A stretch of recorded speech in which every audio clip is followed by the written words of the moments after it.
Hi there, and thank you for joining us. This is Lorraine Caros, and we're on Lori Live. This is show number 4. And what I'm going to do today, I'm going to demonstrate to you all 10 lists of gratitude.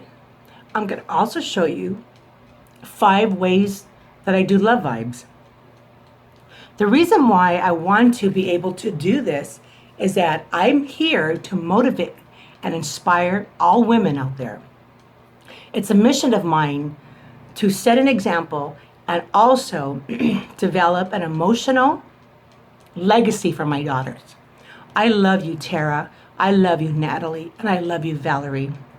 This is created to show you how us women can be empowered and how I'm here to change the lives of women.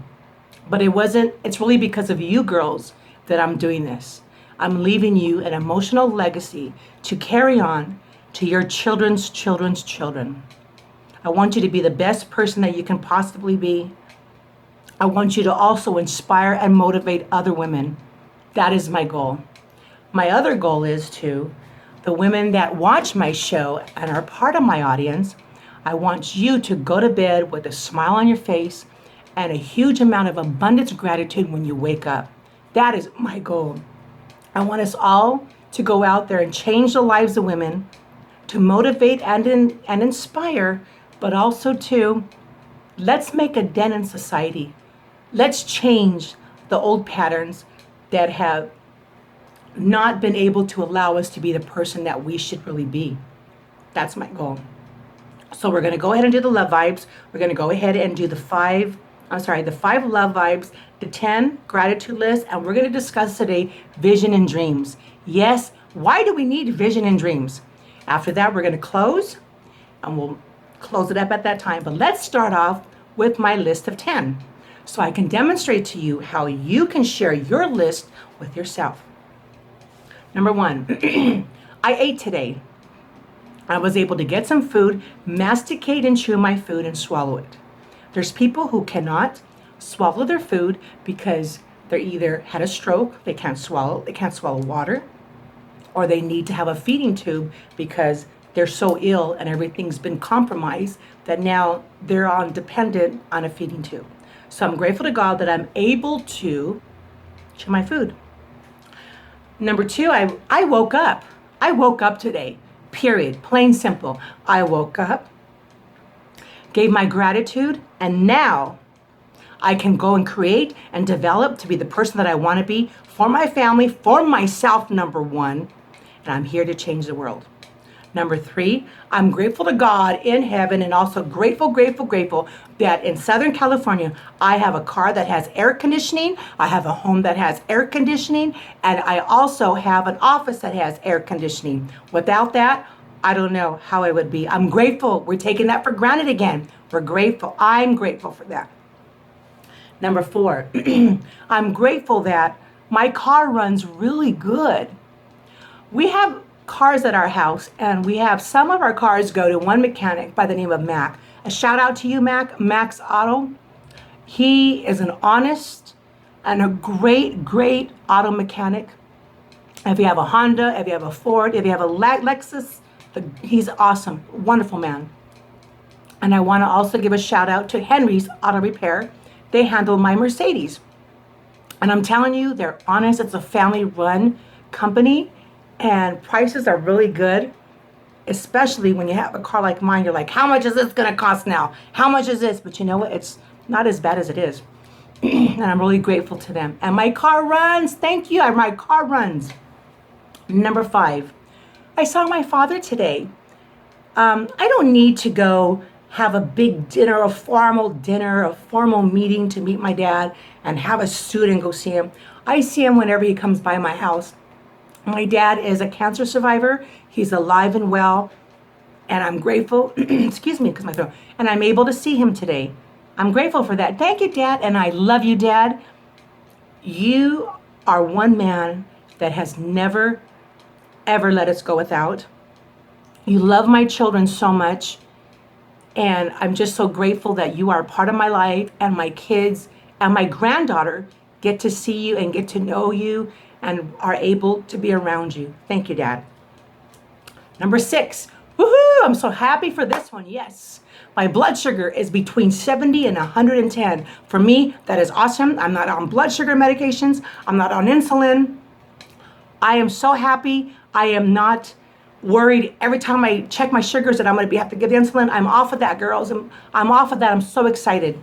If you still want the site for that diabetic website, it's called themasterkey.com, www.themasterkey.com. Dr. Thaddeus Gala, Gala. Awesome, awesome, awesome. Number 7, I want to thank my daughter Valerie and my daughter Tara for doing my hair. Tara did my hair. She said, Mom, you got to do something with that hair when you're going to do your filming. So she ended up doing my hair. It looks pretty, huh? All curly. And there goes my roots. Woo. And my daughter Valerie, I love you, Mija, for doing my smoky eye look. Whoa, I thought, whoa, okay. But it looks pretty darn good. My eyes are popping green right now. I love it, I love it, I love it. Thank you, girls. Number 8, I'm thankful that I could hear today. I have problems with my hearing, mostly on my left ear. I don't hear certain tones. I don't hear certain things. That's why I kind of talk loud sometimes, because I can't hear myself talk. I'm grateful that I can still hear what I hear. Also, too, I can hear my granddaughter call me grandma. I love that. I can hear my children call me mom or mommy.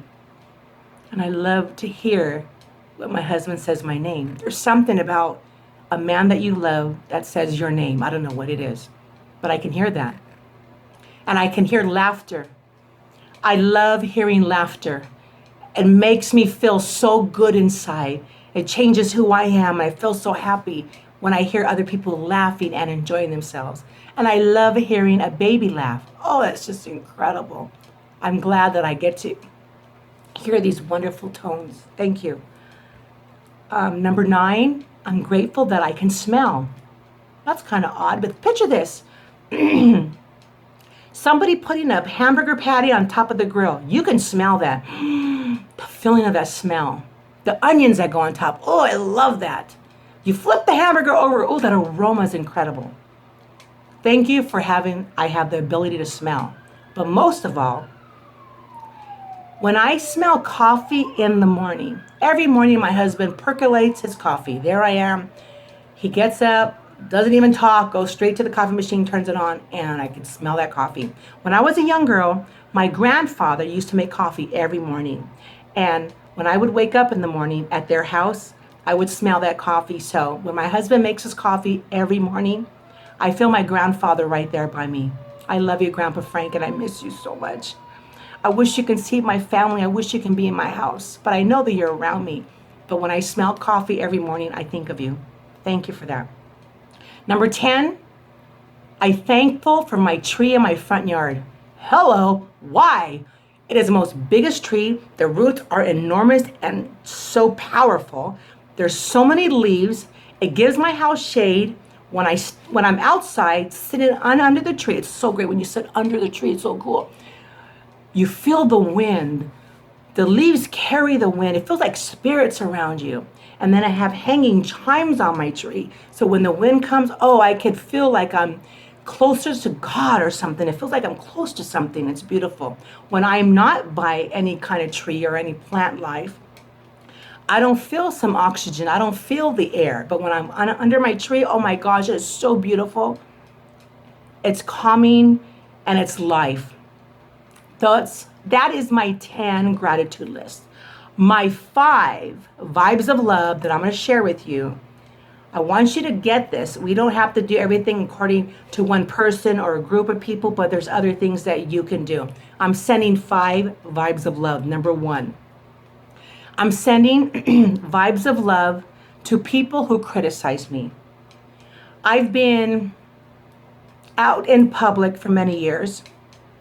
I've coached teams. I did a lot of things where I had to be in charge. So there's a lot of room for criticism in my personality. But I send those people love because, I don't know, I just need to do that. I don't know why they do it. I'm not here to judge them. All I know is that I'm sending you all love. Number 2, There are certain family members and friends that had said unkind words. And I've had this growing up as a child, even up to my adult ages. But I want to throw you all love.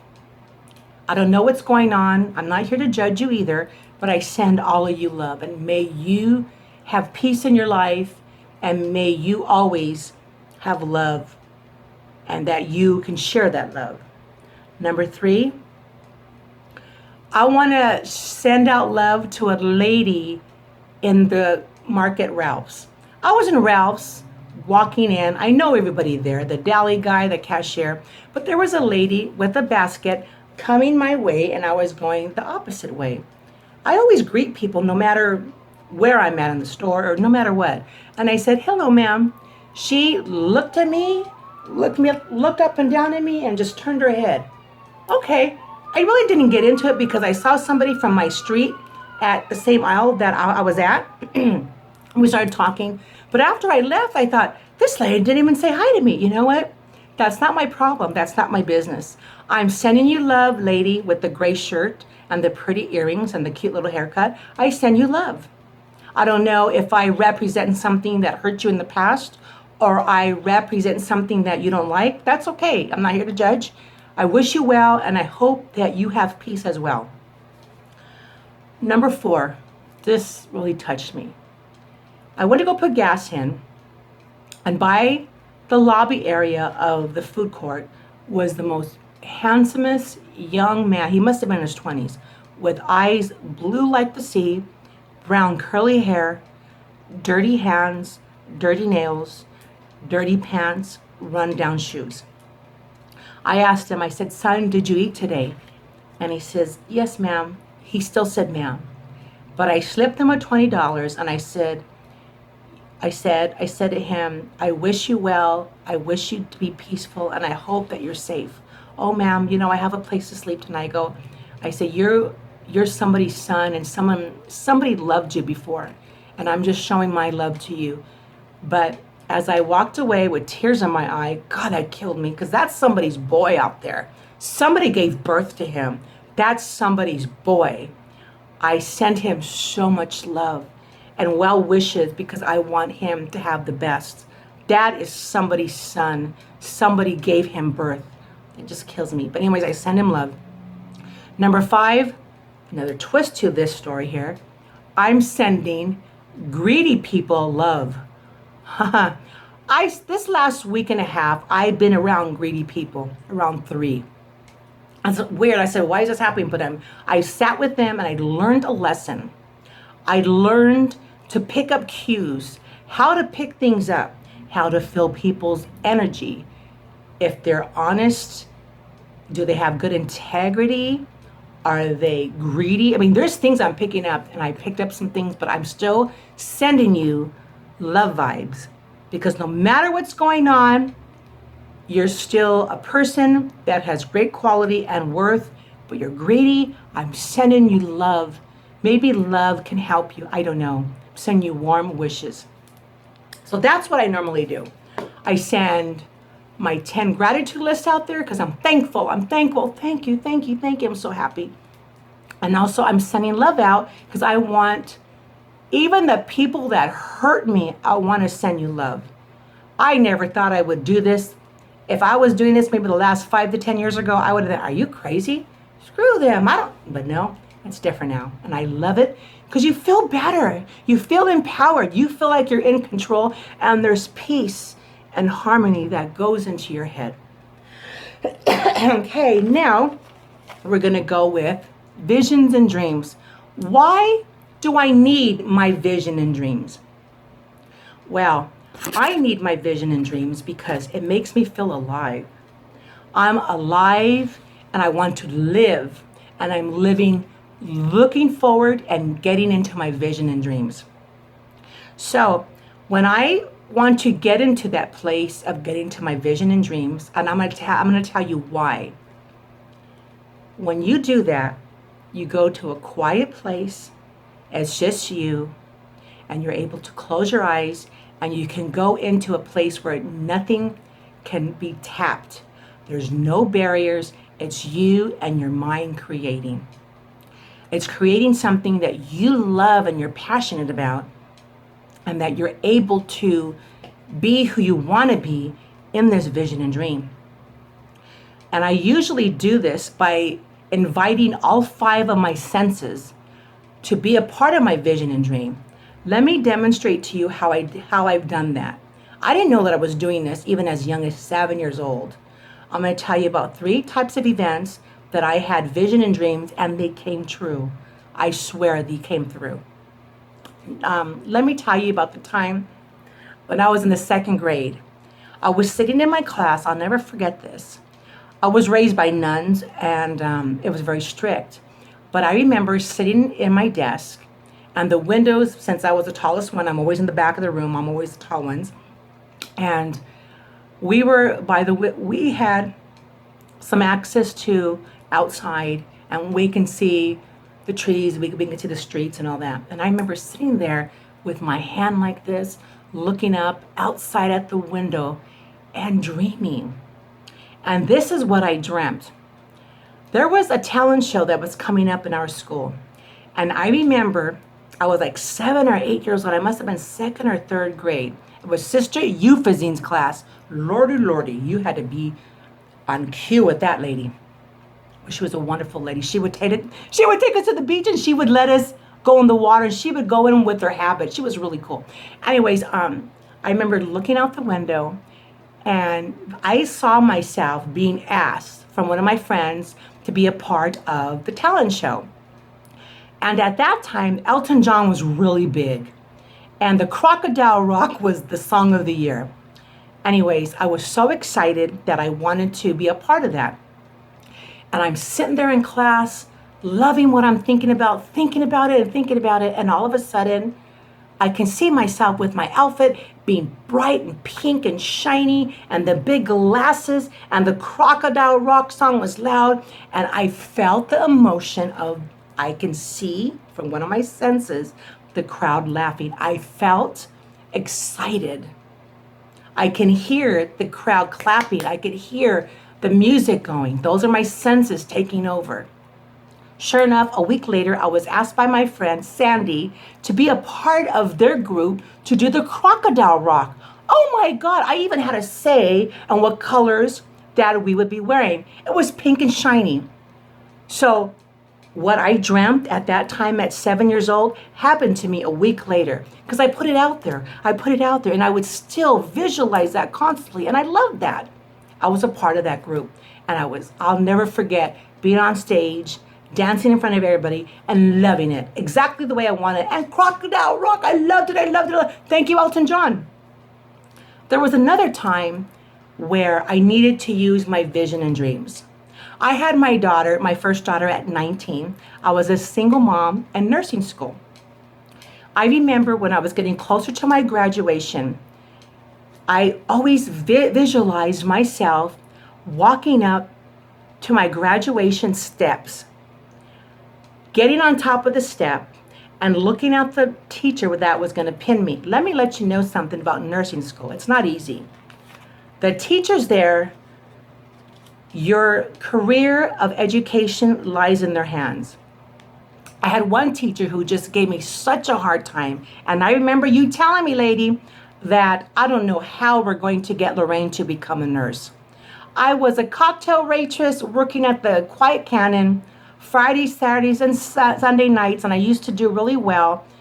So I was always fixed up. My hair was always done, my nails, my makeup. She told me that I should have went into the show and not worry about nursing school. And I thought, this lady is something else. But anyways, I visualized me walking up the stairs, like I said, getting ready to have my name being called out, and have that teacher pin me for my graduation. What happens?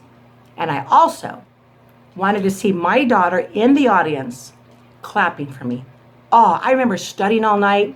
I remember putting my daughter to bed at a certain time every night.